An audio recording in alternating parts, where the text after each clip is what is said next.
La dernière fois, nous nous sommes demandé pourquoi ce tiraillement en nous entre le bien et le mal.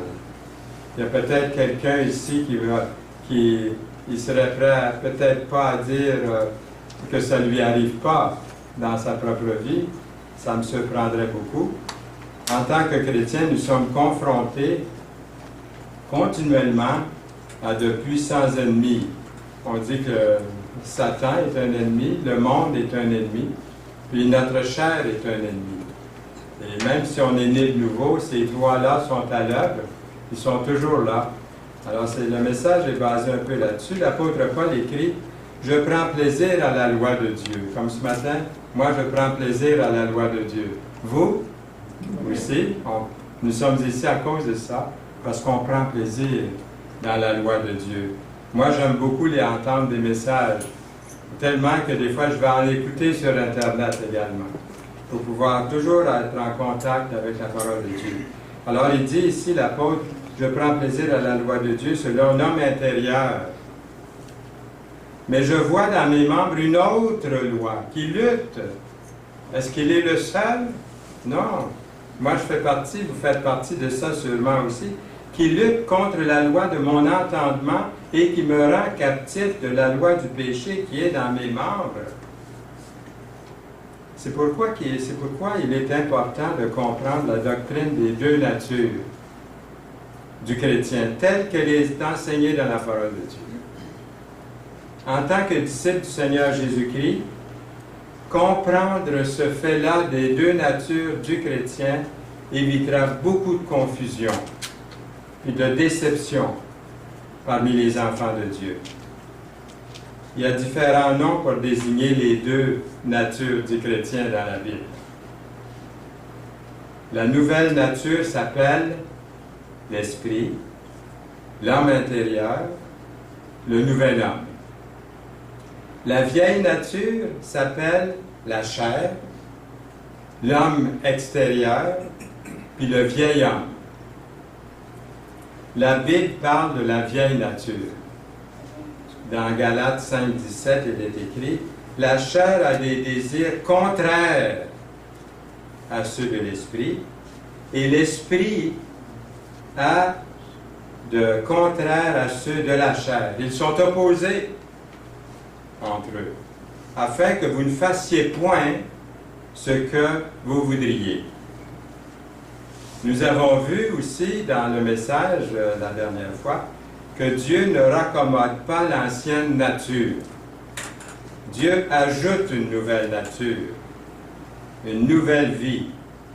Dieu désire que nous lui soumettions notre vieille nature. Par contre, Dieu ne nous enlève pas notre vieille nature lorsque nous naissons de nouveau. Elle est là.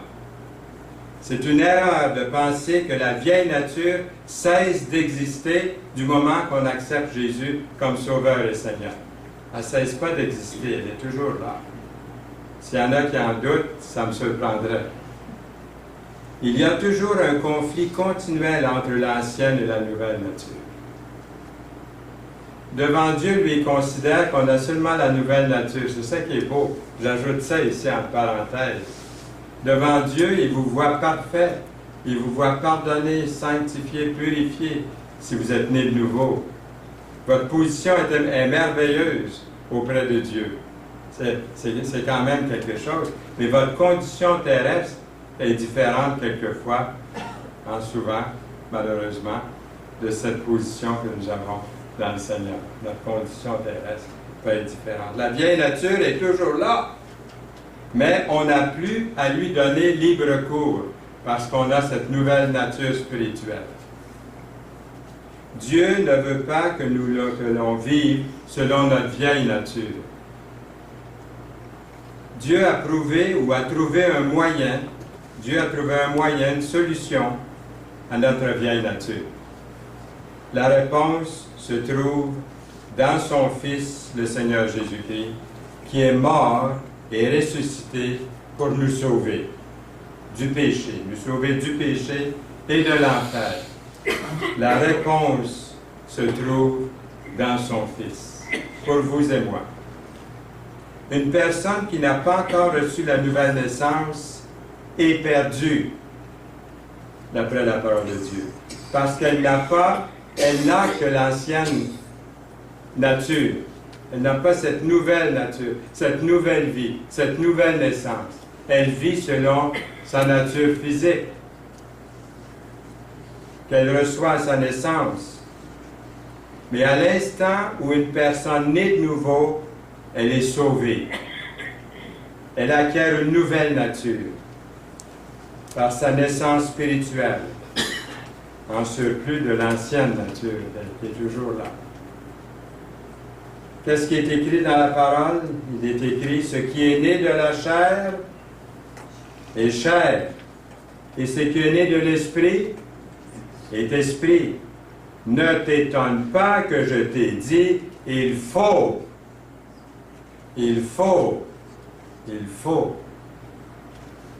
que vous naissiez de nouveau. C'est Jésus qui dit ça. C'est pas moi. C'est Jésus qui dit il faut. Il dit ça à qui? À un homme religieux, à un homme moral, un homme instruit, l'élite du peuple. Il lui dit, c'est comme s'il lui disait, malgré tes bonnes œuvres, malgré ta bonne vie, ta bonne réputation, malgré ta sincérité, malgré tout ce que tu fais, malgré tout ça, mon cher Nicodème, c'est son nom, il faut que vous naissiez de nouveau. Est-ce que vous êtes né de nouveau? J'espère la plupart. Moi, je prêche toujours le salut. Chaque fois, même si je parle aux chrétiens, j'apporte toujours, vous l'avez remarqué 100 fois, je prêche toujours le salut parce que je me dis, est-ce que tout le monde a vraiment l'assurance de son salut? Et c'est bon de toujours ramener ce sujet-là, malgré tous les autres sujets de la Bible. La Bible parle heureusement de la nouvelle nature. Comment obtenir la nouvelle nature? Dans Jean 1,12, il est écrit « À tous ceux qui l'ont reçu ». À tous ceux qui l'ont reçu. Qui ont reçu qui?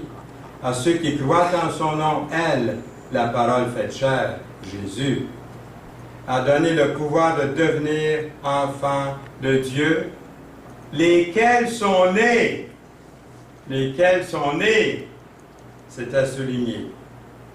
Et dans 2 Corinthiens 5, 17, il est écrit, « Si quelqu'un est en Christ, il est une nouvelle création ou une nouvelle créature. Les choses anciennes sont passées, voici toutes choses sont devenues nouvelles. » Voilà la grande possibilité que nous avons maintenant avec cette nouvelle nature que nous avons. C'est une transformation. Dieu nous donne une nouvelle nature. Comme le dit l'apôtre Pierre dans son épître, participant de la nature divine. Dans Romains 6,8, or si nous sommes morts avec Christ, nous croyons que nous vivrons aussi avec lui. Lorsque Jésus a été mis à la croix, c'est comme si votre vieille nature l'avait été en même temps que lui, cloué à la croix avec lui. Jésus s'est abandonné à Dieu à la croix. Désormais, comment allez-vous vous-même nourrir cette nouvelle nature que Dieu a placée en vous? Bien, l'apôtre Pierre à nouveau dit, « Désirez comme des enfants nouveau-nés le lait spirituel et pur. »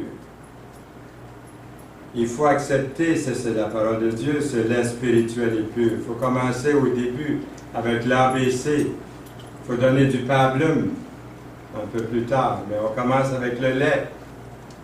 Et souvent, l'erreur peut-être des nouveaux croyants, c'est de tout de suite manger du steak en venant au monde.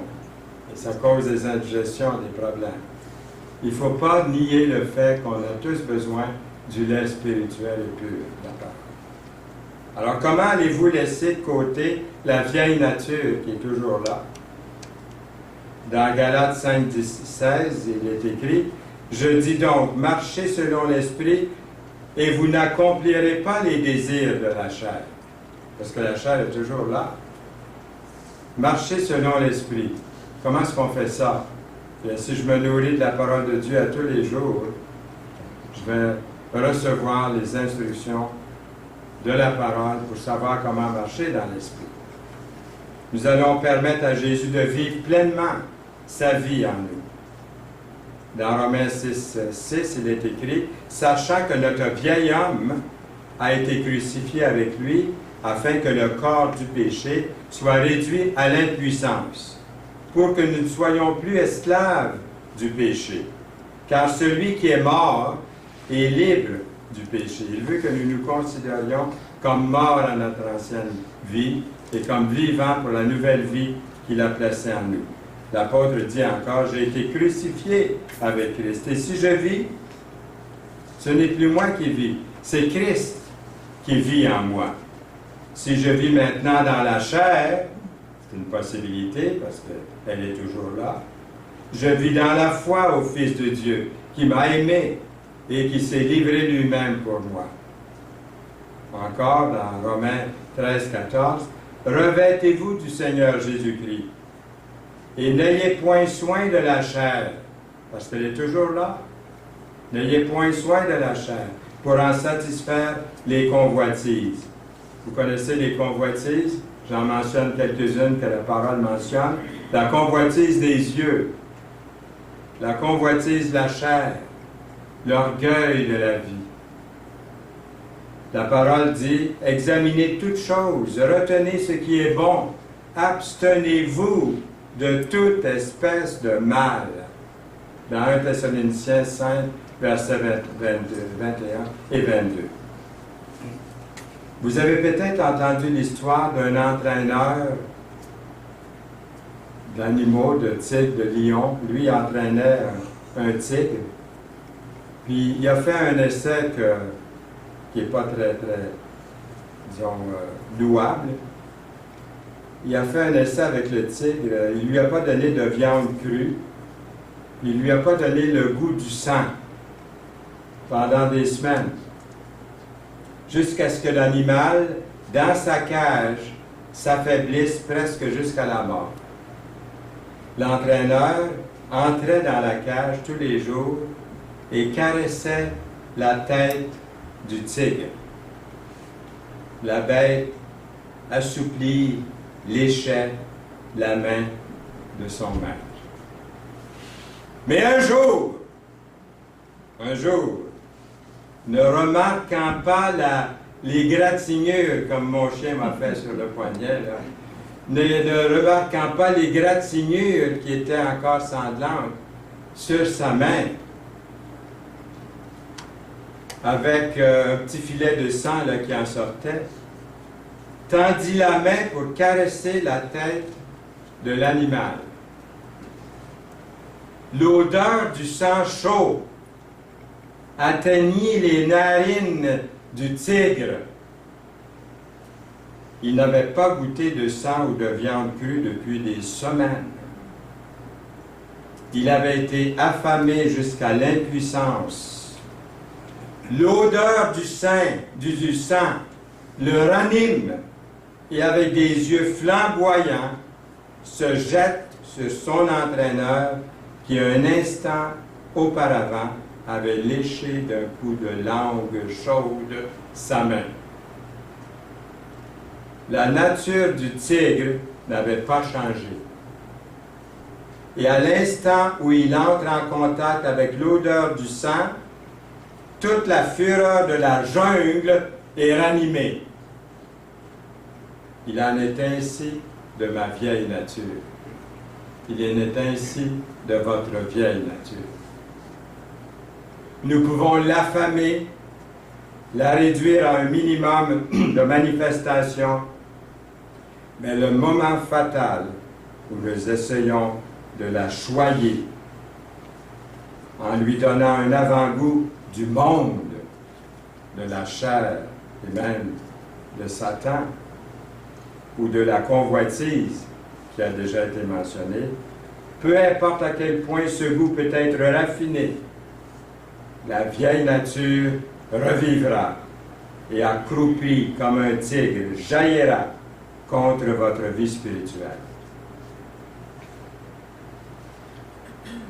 La seule façon de contrôler les habitudes et les désirs de la chair et de garder le nouvel homme sur le trône avec Jésus, avec sa parole, avec la prière, avec la rencontre avec mes frères et sœurs, pour s'encourager l'un l'autre, pour s'édifier l'un l'autre, se parler, avoir cette communion fraternelle, se rencontrer en assemblée pour pouvoir louer le Seigneur de ce qu'il a fait pour nous, de vivre notre vie chrétienne en dehors de l'Église aussi, à notre travail, à l'école, là où Dieu nous a placés pour rendre témoignage. La seule façon de contrôler les habitudes et les désirs de la chair est de garder le nouvel homme dans la présence de Jésus sur le trône et de garder fort et la bonne santé en se nourrissant de la bonne type de nourriture spirituelle que Dieu nous offre. Alors, qu'est-ce qui arrive lorsque nous péchons? Et c'est pour ça que ce message-là est tellement important pour nous les chrétiens. Il y a plusieurs qui ont rétrogradé parce qu'ils n'avaient pas entendu ou réalisé les deux natures. Nous lisons dans 1 Jean 1,9, si nous confessons nos péchés,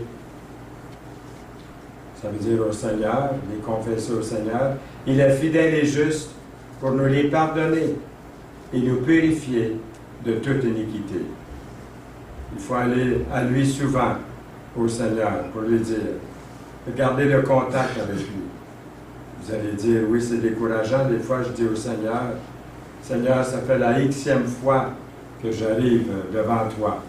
Toujours avec les mêmes excuses. Mais Seigneur, comme je voudrais vivre ta vie. Alors j'avoue, Seigneur, que j'ai mal fait. C'est comme quand Pierre refusait de se faire laver les pieds par Jésus. Puis Jésus dit, j'ai besoin de te laver les pieds. Il dit, donne-moi un bain au total. J'ai pas besoin de donner de bain. Vous êtes déjà purs. Mais j'ai besoin de laver tes pieds, tes mains. Le Seigneur a besoin de nous purifier chaque jour. Il nous a donné un bain total de salut pour l'éternité, mais on a besoin de lui confesser régulièrement, de garder. C'est une respiration spirituelle. Je dis souvent, je n'ai pas respiré tout l'oxygène que je devais respirer en me levant ce matin. Puis là, je suis correct pour la journée, mais je continue à aspirer et inspirer. J'ai besoin d'oxygène pendant les 24 heures, tous les instants. C'est comme ça, confesser, puis l'instant après, merci Seigneur que tu m'as pardonné. Seigneur, je désire faire ta volonté, je désire marcher dans tes voies. Je ne veux pas vivre dans le péché, ou dans le mal, ou dans l'échec. Seigneur, je veux vivre pour toi. J'ai cette nouvelle nature en moi. Je veux lui donner la place. Et c'est comme ça la vie du chrétien, de jour en jour. Alors, d'après vous, quelle partie de votre être Dieu désire le plus, ou aime le plus? Aimeriez-vous avoir un verset pour la réponse? 1 Thessaloniciens 5, 23. Écoutez bien, vous lisez bien. Que le Dieu de paix vous sanctifie lui-même tout entier. Quelle partie qui aime le plus? Que tout votre être, l'esprit, l'âme et le corps, soient conservés irréprochables ou irrépréhensibles lors de l'avènement de notre Seigneur Jésus-Christ. Quelle partie de votre être Dieu désire-t-il le plus? Il désire les trois. Il désire tout votre être. L'être humain est composé de l'esprit, l'âme et le corps.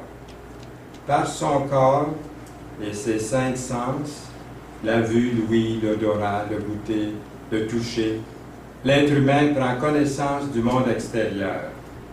Par son âme, il a des sentiments, il peut aimer, haïr, mais c'est par son esprit seulement qu'il peut connaître Dieu. La Bible fait une distinction entre l'âme et l'esprit.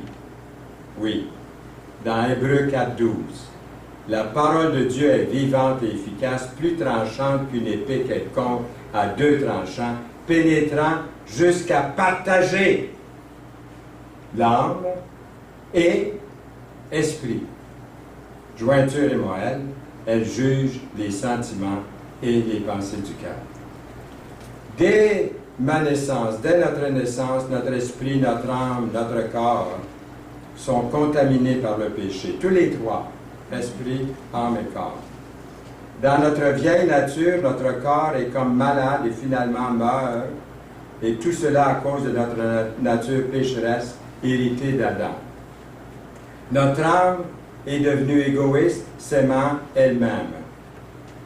Et notre esprit s'est façonné des idoles sur mesure, au lieu d'adorer le vrai Dieu des Saintes Écritures. Ça, c'est à la naissance que nous sommes comme ça. À la nouvelle naissance, nous recevons un nouvel esprit, selon 1 Corinthiens 2, 12. Or, nous n'avons pas reçu l'esprit du monde, mais l'esprit qui vient de Dieu, afin que nous connaissions les choses que Dieu nous a données par sa grâce. La vie du Seigneur en nous et cette nouvelle nature que Dieu nous donne, que Dieu nous offre. Lorsque la nouvelle nature s'établit en nous, le message de la Bible se met à avoir du sens. Parce que c'est par l'Esprit de Dieu qu'on peut comprendre les Écritures. La croix est quoi pour celui qui est perdu? C'est une folie, nous dit la Bible. L'insensé dit dans son cœur, il n'y a point de Dieu. C'est écrit ça aussi dans la Bible. Donc c'est par l'Esprit de Dieu qu'aujourd'hui vous êtes ici, que vous aimez entendre la parole de Dieu. Même si vous n'avez pas encore l'assurance de votre salut, vous avez été amené dans ce lieu où vous êtes venu ici parce que l'Esprit vous parle. Si vous n'êtes pas encore sauvé, si vous n'avez pas encore la nouvelle naissance, l'Esprit vous parle et vous devez naître, comme Jésus a dit à Nicodème, il faut que vous naissiez de nouveau. Ce n'est pas le fait d'aller à l'église et d'aimer les cantiques, mais c'est de naître de nouveau.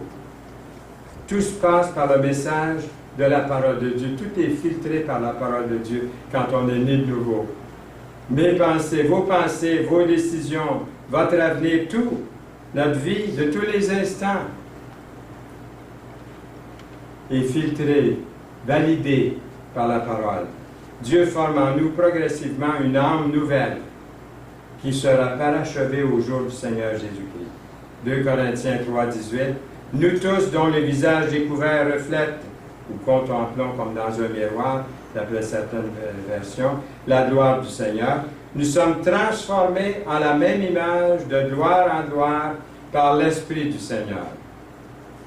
Au retour du Seigneur Jésus-Christ, ou à notre mort, nous perdrons notre vieille nature. Wow! Hein? Amen, oui. Amen. Philippiens 3, 21, lui qui transformera le corps de votre humiliation en le rendant semblable au corps de sa gloire, par le pouvoir qu'il a de s'assujettir. Mais un autre texte, je vous laisse avec ce texte-là, c'est 1 Jean 3, 2. Bien-aimé. Et c'est comme ça que j'aimerais vous appeler aussi ce matin. On dit que lorsque un prédicateur prêche en avant, s'il y a 100 personnes, il y en a 10 qui ne l'aiment pas trop. Qui n'aiment pas trop le prédicateur. J'entends ça. Je ne sais pas où est-ce qu'ils ont pris leurs statistiques. Mais ils ont dit ce qui est important, c'est que le prédicateur, lui, il aime les gens 100%. Alors, moi, je vous dis ce matin, bien-aimés, mes bien-aimés, nous sommes maintenant enfants de Dieu. Et ce que nous serons n'a pas encore été manifesté. Mais nous savons que lorsqu'il paraîtra, ou manifesté, nous serons semblables à lui parce que nous le verrons tel qu'il est. En attendant, Amen. Amen. Amen.